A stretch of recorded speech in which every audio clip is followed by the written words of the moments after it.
பழைய உடன்படிக்கை எது?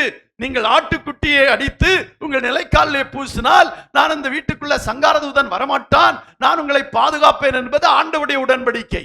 அதே போலதான் இந்த புதிய ஏற்பாட்டிலே என்ன? கிறிஸ்துவாகிய ஆட்டுக்குட்டியாகி கிறிஸ்துவின் ரத்தம் சிந்தப்பட்டிருக்கிறது. அந்த ரத்தத்தின் மீட்பை நாம அங்கீகரித்து அதை ஏற்றுக்கொள்ளும் போது நாம் மீட்கப்படுகிறோம். அல்லேலூயா. அந்த ரத்தம் நம்மிலே பூசப்படும் போது கிறிஸ்துவாகிய ஆட்டுக்குட்டியின் ரத்தத்தினாலே நாம் மீட்கப்படுகிறோம். அல்லேலூயா. அன்றைக்கு அந்த ஆட்டுக்குட்டியினாலே ஒரு சிலர் மாத்திரம், இஸ்ரவேல் ஜனங்களில் சில லட்சம் ஜனங்கள் மாத்திரம் காக்கப்பட்டார்கள்.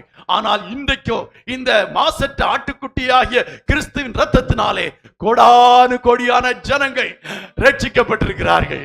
அந்த அழிவிலிருந்து பாதுகாக்கப்பட்டிருக்கிறார்கள். அது நமக்கு பாதுகாப்பை கொடுத்திருக்கிறது. அல்லேலூயா. அது பழைய உடன்படிக்கை, இது புதிய உடன்படிக்கை. அல்லேலூயா.